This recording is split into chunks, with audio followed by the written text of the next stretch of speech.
Hello, everyone, and welcome to another episode of the Wise Decision Maker Show, where we help you make the wisest and most profitable decisions. My name is Dr. Gleb Tsipursky. I'm the CEO of Disaster Avoidance Experts, the future of work consultancy that sponsors the Wise Decision Maker Show. And today with me is Sondre Rasch, who is the CEO and co-founder of SafetyWing. We'll find out about SafetyWing a little bit later, but Sondre, first of all, can you tell us a little bit more about what is the secret to making remote work effective from your perspective? The secret to making remote work effective, I think, is that you make use of the main benefit you have for hiring remotely, which is to hire from any country in the world, hire globally. And in order to do that, you have to sort of build a company bottom up to work for that purpose. So some key features is, for example, that you need to have a culture which works in that setting. You have when you hire internationally, you don't have the same shared cultural lattice that you do when everyone is working from the same city and you're kind of just building on top of that culture. So you have to provide more of a culture that will work, and a stronger one in some sense. I think you need to focus management on outputs instead of inputs.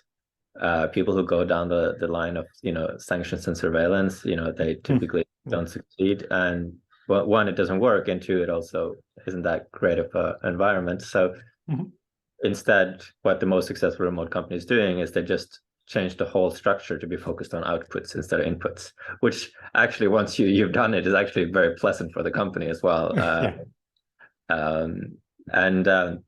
You have to set up, remote infrastructure. I love the virtual office tools. They're still pretty early, but talking to a company that was remote first, that was founded remotely, I think is a great way to get a sense of what kind of thing are needed. I also would have some in person, right? We do gatherings. We think that's a great way to, very efficiently get, most of the benefit from in-person collaboration. And then lastly, here's a temptation to avoid, which is to change salaries based on location. So intuitively, this is what you think is the main benefit of hiring internationally, which is that there's like wage arbitrage. But the problem with that is that actually remote work, the internet labor market, is its own labor market. So it's like, what is a labor market? It's like the participants in it, which jobs are available and which job applicants. So the moment someone joins your remote company, they're in the remote labor market. So if you're paying them Buenos Aires salaries, you're going to be you're going to have high churn, essentially, because they're out of the gate realize that they can apply for other such jobs. So I think a much more realistic approach is to use it to find great talent you wouldn't do otherwise. And that's how you kind of realize the wage arbitrage, not by trying to pay a world performer, a low salary. That's interesting. But let's go back to the culture, the first point. So how do you cultivate that culture where you are in a situation where you don't share the culture with the people you hire abroad? You have a different culture, you have a different perspective. How do you cultivate that culture? So the first thing is which values exactly is the best. And previous startup, which is also built remotely, I kind of slotted vision values, which I think is the minimum viable product of a culture, is the vision and the values. What are you doing and how, in some sense, what are you optimizing on the way there? I thought that was like corporate BS to some degree, and it can be, but what I learned is actually when it is done sincerely and well thought out, it's actually one of the few mechanisms for coordination that scales. And it's also, a source of a lot of success. It's like the personality of the hive mind.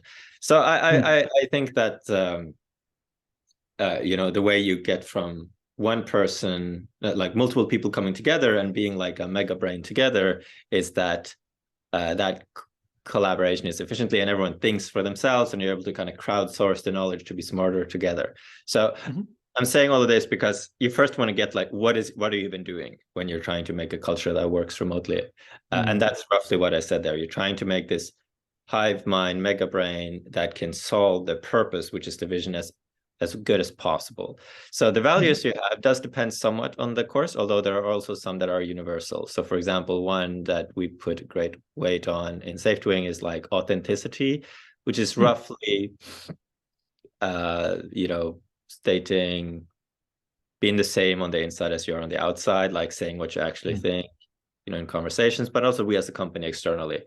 So this is, I would say, is a universal value, but it's extra important, I think, in a remote setting, because you are, it's to your pro-truth pledge, but because when you communicate more by text, then there's like lower bandwidth, and so it's just more important that what comes out is correct. And a common way information can be not correct is that it's inauthentic, like they say something to get an effect instead of because that's what they think. Charitable interpretation, or like be good to each other, is another like remote friendly value that we put a lot of emphasis on, that I think is somewhat universal. And with that one, you have the fact that when people of different cultures collaborate, you sort of need to put a lot of slack in the misunderstanding account. Because and one way you can do that is by putting a high value on charitable interpretations. So someone reads something and maybe they're from a culture where you're a bit direct, to someone who's in a very polite culture, and one way to not get caught in quibbles all the time is to encourage everyone to be extremely gracious, much more than deserved, in terms of how they interpret poor communication. So that's a second one. One that is not universal, but I would say it's right for a lot of startups, is, and I think is something, we weigh both creativity or idealism. One way to think about what kind of values to have. I like this framework of loose and tight cultures a lot. So loose cultures are like, they require high creativity. Tight cultures require like high adherence. Like think of like from artist to kind of marine. And so you want to figure out like your product service, or like your mission, where does it fall in this continuum? And then you can actually infer several values based on that to make, so in our case, right, we would lean towards creativity and idealism, not as much as an artist, but a startup is making something new. That's interesting. So when I think about culture, and I helped 22 organizations by now transition to permanent, long-term, hybrid, and remote work arrangements. One of the biggest things that clients of mine who chose to do remote did is to place a high emphasis on trust as a high value in terms of culture, because that's the biggest challenge of remote work, is building trust and building that connection to each other. Because when you think about culture, I mean, you can think in general, there are two elements. Culture is something that informs how do you and other people or your organizations make your decisions, and also how do you relate to each other. I mean, we can broadly, generally say that those are the two big elements of culture. And trust has to do with that second element, how you relate to each other. I'm curious what you found in terms of the concept of trust. So far I don't buy trust as a value, but I think I might be wrong on this. But my hunch on it is that it's an output, and it doesn't work to optimize for it. But I'm not exactly sure. But the reasoning that is taken there, like why did we put that in, is essentially that. So we do put high value on the things that I do produce trust, right? Which includes, for example, being good to each other and authenticity, saying what you think. These kinds of things produce trust, and taking people seriously, right? So if you think about, there are only two things happening. It's like one person is talking and one person is listening. And it's like, if the person is talking is doing their best and the person listening is actually listening, and is well-meaning, and it's what the person thinks, I think trust will arise over time. So you can, I do know that many traditions try to kind of go straight for the trust as a sort of like as a commitment in some sense. But to me, it seems to me that seems like a bit of, that's a lot to ask. Fair enough. Well, also your focus on outcomes is something that builds trust. I'm curious what you've done to focus your culture, your activities, your work on outcomes rather than inputs. Yeah, so to focus on outputs rather than inputs, that means that everyone, well, it starts with what you don't do. What do you don't do? Well, there's no set working hours, for example. There's no set inputs. People are responsible for areas and goals. So there are problems to be solved and there are goals to be reached. And they can be set, their company goals, and then they go down on teams, which produces individual quarterly or weekly goals. And over time, you can tell then goal accomplishment rate, right? And you can also say if these goals are good goals or not. And there is a feedback loop on that. So you can imagine if you have then a scenario where whether you think someone is good or not is whether they reach their goals or not. And of course, also whether those goals are good or not, you will over time can have then a extremely productive company without knowing how many hours somebody's worked in a given week. Yeah, that makes sense. And that's kind of something that helps build trust. I think a lot of companies that I've observed that have a lot of trouble with permitting any degree of remote work, that are trying to have forced mandates back in the office, have pretty low trust and have a pretty high focus on inputs. What's your experience with companies that have that lower level of trust, focus on inputs, and why do you think they struggle with permitting their workers to work some of their time remotely? Yes, I think that this, I've read a version about this when we reflected on charitable interpretation in the company. Essentially what it does is when you act low trust to somebody, it's like they sink to the level you expect. So because people want to maintain their identity and reputation, so if you treat people as if they're trustworthy, you will encourage the ones that are to live up to that, and also some in the middle to live up to that. If you treat people as if they're not, a large portion will simply sink to that because there's nothing to lose. There's no reputational or like identity payment to be made for just being like, well, if that's what you expect of me, then I guess that is who I'll be in relationship to you. So, which makes this like very, like if you have then low trust, all transactions, all cooperation becomes extremely costly because it all has to have so much sanction and control and management, and that's expensive. So, so if you can then make a high trust culture emerge, which I think we've very much succeeded with at SafetyWing, you can have one where you can be very productive with little management or surveillance or sanction, which makes people happier, but it also is a big cost saver because sanction systems are not free to enforce. Enforcement is costly. Yeah, so that's why I think they ultimately fail. Is the best people just aren't going to put up with it anyway. So you also get you also make this like self-selection into the kind of people who's like, well, like you may think it's, since this is how you think I am, that must mean you interact with low quality people, and very high good people don't want to work for your company then. So you end up often being surrounded by exactly the kind of people you're trying to catch with your control and surveillance systems, which are people who notice that you don't trust them and think, well, that sounds about right because I'm not trusting. That's so it's funny. a self-fulfilling prophecy. Okay, well, that makes a lot of sense.